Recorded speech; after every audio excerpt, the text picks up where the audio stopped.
The voice that made you feel everything. Aretha Franklin and what the Queen of Soul really meant. There was a voice that could make you cry without warning, could lift you up when you were down, could make you feel every emotion that existed all at once. A voice so powerful and so full of feeling that when it came through the radio or the record player, everything else stopped and you just listened. That voice belonged to Aretha Franklin, the Queen of Soul. And if you grew up black in the 1960s, 70s, or 80s, her music was the soundtrack to your life. She sang about respect and love and heartbreak and faith and freedom. And somehow, when Aretha sang it, it felt like she was singing directly to you, like she understood exactly what you were going through. She wasn't just a singer. She was a cultural force, a symbol of black excellence and black womanhood. A preacher's daughter who brought the gospel intensity of the church into secular music and created something that had never existed before.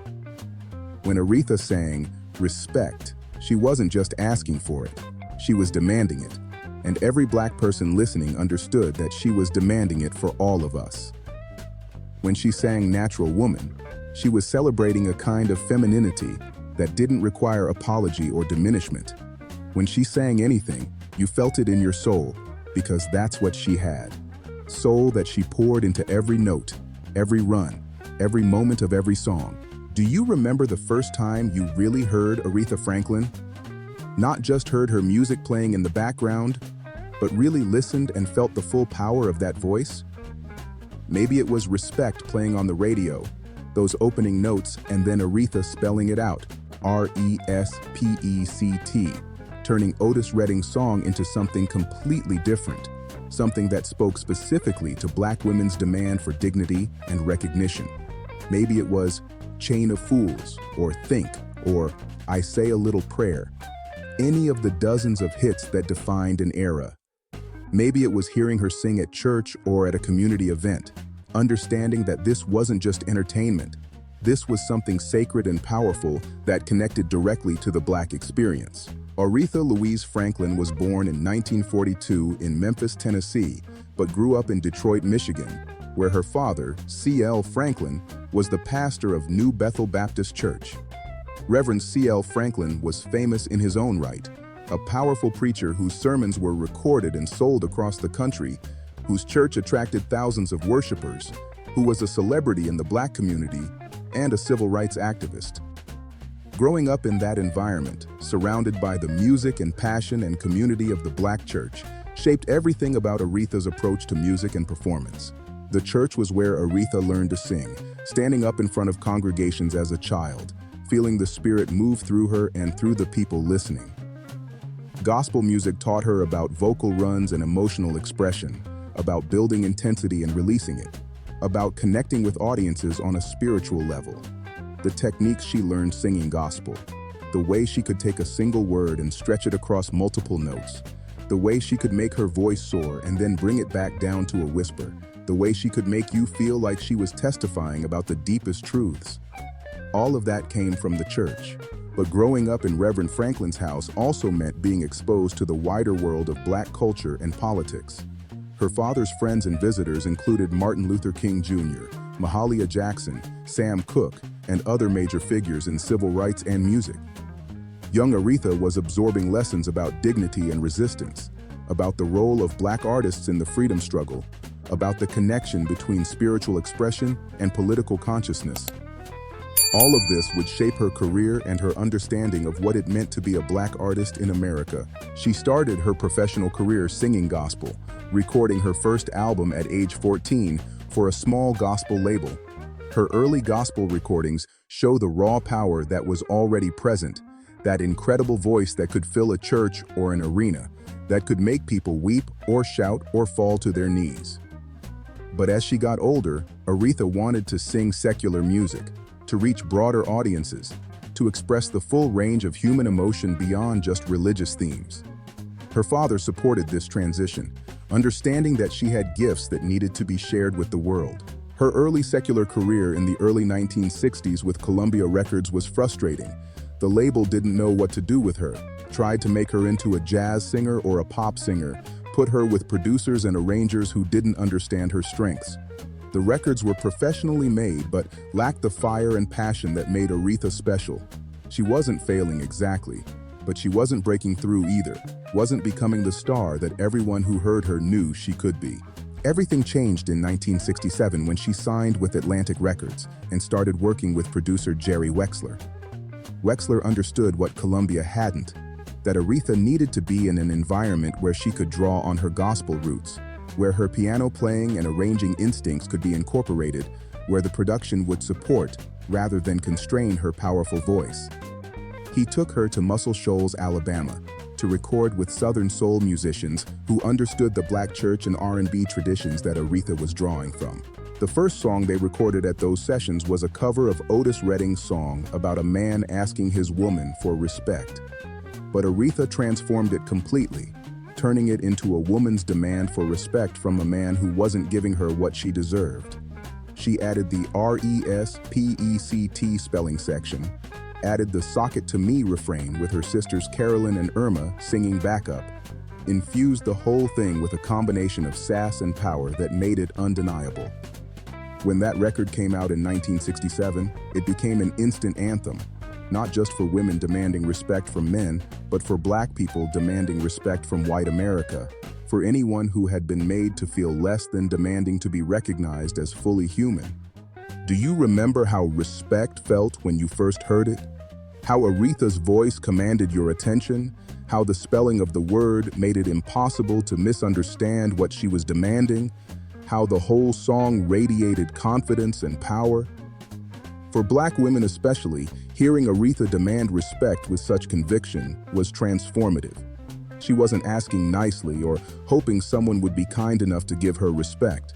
She was stating plainly that respect was owed to her, that she wouldn't accept anything less, and if you couldn't give it to her, she'd find it somewhere else. That attitude, that refusal to settle or compromise on basic dignity, resonated deeply with Black women who were fighting for respect in their relationships, their workplaces, their communities, and their country. The hits kept coming in 1967 and 1968. Baby, I Love You, Chain of Fools, Think, I Say a Little Prayer, Ain't No Way. Each one showcased different aspects of Aretha's artistry and emotional range. Chain of Fools was about being stuck in a relationship you knew was wrong but couldn't leave. Think was another demand for respect and consideration, this time with an unstoppable groove and Aretha's sisters providing the perfect call and response. I Say a Little Prayer took Burt Bacharach's sophisticated pop composition and infused it with so much soul and feeling that it became something entirely different. What made Aretha special wasn't just the power of her voice, though that was extraordinary. It was her ability to inhabit a song completely, to make you believe she was living every word she sang. When she sang about heartbreak, you felt her pain. When she sang about joy, you felt her happiness. When she sang about demanding respect, you felt her determination and strength. She wasn't performing emotions, she was channeling them, making herself vulnerable and powerful simultaneously. Her piano playing was an essential part of her artistry that sometimes gets overlooked. Aretha was an accomplished pianist who often played on her own recordings, and her approach to the piano informed her vocal style. She understood harmony and arrangement, could build a song from the ground up, knew exactly what musical choices would support and enhance her vocal performance. Watching her perform live, sitting at the piano and singing at the same time, you saw the complete artist. Not just a voice, but a musician who understood every aspect of what she was creating. The late 1960s and early 1970s were Aretha's peak commercial and artistic period. She had hit after hit, won Grammy after Grammy, became one of the biggest stars in America. But her success wasn't just about selling records, it was about what she represented. At a time when the civil rights movement was fighting for Black equality, when Black power was emerging as a political and cultural force, when Black people were demanding recognition and respect, Aretha Franklin's music embodied all of those struggles and aspirations. She was proof of Black excellence, a woman from Detroit who could outsing anyone, who commanded stages and studios with absolute authority, who refused to be diminished or dismissed. Her performance of Precious Lord at Martin Luther King Jr.'s funeral in 1968 showed the full depth of her artistry and her connection to the civil rights movement. Standing at the piano, voice breaking with genuine grief, she sang the old gospel hymn that had been one of Dr. King's favorites. In that moment, she wasn't the Queen of Soul performing for an audience. She was a member of the community mourning a fallen leader, using her gift to help process collective grief and pain.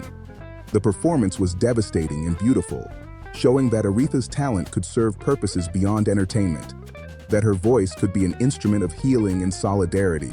Her song Think, released in 1968, became another anthem, this time with a more explicit political edge.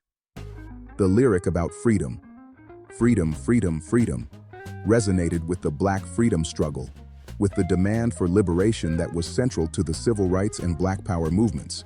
Whether Aretha intended the song as explicitly political or was simply singing about personal relationships, audiences heard the political message and adopted it as an anthem of liberation.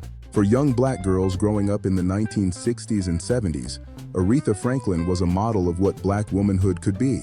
She was powerful and talented, successful and respected, uncompromising and unapologetic. She didn't try to make herself smaller or less threatening to be acceptable to white audiences. She didn't straighten her hair in the early years. She wore it in a natural style before that became common. She carried herself with dignity and demanded to be treated accordingly. She showed Black girls that they could be successful on their own terms, that they didn't have to compromise their identity or their standards to achieve greatness. The 1972 gospel album, Amazing Grace, recorded live at New Bethel Baptist Church in Los Angeles, showed Aretha returning to her roots and creating one of the greatest gospel albums ever made. Backed by the Southern California Community Choir and with Reverend James Cleveland, she sang traditional gospel songs with such power and conviction that the album became the best-selling gospel album of all time. Watching the documentary footage of those sessions, you see Aretha completely in her element, channeling the Holy Spirit, making the church rock with the same intensity she brought to secular music. The album proved that she hadn't left the church behind when she went secular. She had brought the church with her, infusing everything she sang with that gospel intensity and spiritual depth. Her voice had an instantly recognizable quality, that rich, powerful tone that could be tender or fierce, that could whisper or wail, that contained multitudes. Other singers tried to imitate her style, but nobody could replicate what Aretha did naturally. The vocal runs that seemed effortless, the way she could hold a note and add vibrato that made your spine tingle, the way she could take a simple melody and ornament it with additional notes that enhanced rather than overwhelmed the song, these were the marks of a true master. Do you remember hearing Aretha on the radio and immediately recognizing her voice? That moment of recognition, of knowing instantly that this was the Queen of Soul, was part of the joy of listening to music in the 1960s and 70s. Radio DJs would play Aretha constantly, understanding that her records were what listeners wanted to hear, that her music could change the mood of an entire afternoon or evening.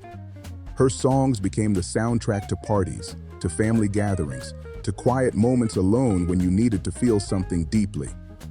The respect she commanded in the music industry was immense. Other artists, Black and white, men and women, acknowledged her as the greatest vocalist of her generation. When younger singers like Whitney Houston emerged decades later, they cited Aretha as their primary influence and inspiration. The standard she set for vocal excellence, for emotional authenticity, for professional integrity, shaped what excellence meant in soul and R&B music. Her personal life had struggles and challenges that she navigated while maintaining her career. Relationships that didn't work out, business dealings that sometimes left her frustrated, health issues that she dealt with privately. But through all of this, she maintained her dignity and her commitment to her art. She didn't let personal problems become public spectacles, didn't exploit her pain for publicity. She kept working, kept creating, kept using her gift to make music that mattered. The 1980s and 90s saw Aretha continuing to record and perform, adapting to changing musical styles while maintaining her essential identity. Her 1985 album, Who's Zoomin' Who, introduced her to a new generation of fans, proving she could work with contemporary production and remain relevant without compromising her artistry. Her duet with George Michael on I Knew You Were Waiting for Me topped the charts and won a Grammy. She sang at presidential inaugurations, at the Kennedy Center Honors, at every major event that wanted the best vocalist in America. Her performance at Barack Obama's inauguration in 2009 was a full-circle moment. The Queen of Soul, now in her late 60s, wearing an elaborate hat that became instantly iconic, singing My Country 'Tis of Thee at the swearing-in of the first Black president. For Black Americans watching, seeing Aretha Franklin at that inauguration connected decades of struggle and achievement. From the civil rights movement she had supported to this historic moment of a Black family entering the White House. When Aretha Franklin died in August 2018 at the age of 76, the outpouring of grief was global, but particularly intense in Black communities that had grown up with her music, that had used her songs to mark the important moments of their lives. Weddings had featured her love songs. Funerals had included her gospel performances. Protests had adopted her anthems of respect and freedom.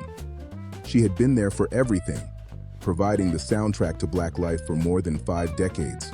Her funeral in Detroit was a celebration that lasted for hours, with performances by Stevie Wonder, Ariana Grande, Faith Hill, and many others paying tribute to her legacy. Bill Clinton spoke, Jesse Jackson spoke, countless others testified to what she had meant to them and to the world. But the most powerful moments were when her music played, when everyone remembered that voice and what it had given to the world. Looking back, Aretha Franklin's legacy is about more than just great music, though she certainly created that. It's about what she represented: Black excellence, Black womanhood, Black dignity, Black power. She showed that a Black woman from Detroit could be the greatest vocalist in the world, could demand and receive respect, could influence culture and politics while remaining true to her roots and her community. She proved that gospel and soul weren't lesser forms of music, but American art forms as sophisticated and meaningful as any classical tradition. For generations of Black people, Aretha's music provided joy and comfort, celebration and catharsis. Her songs marked milestones, expressed feelings that were hard to put into words, connected individuals to a broader Black cultural tradition.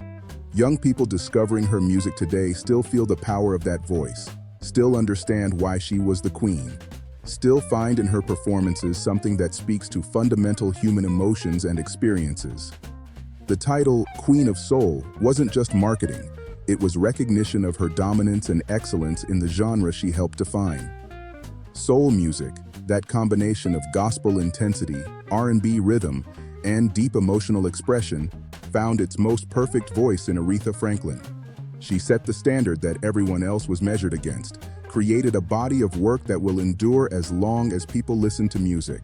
What's your favorite Aretha Franklin song, and what does it mean to you? Do you remember where you were when you heard about her passing? How did her music shape your understanding of what Black women could be and do? What moment or performance of hers stays with you most powerfully?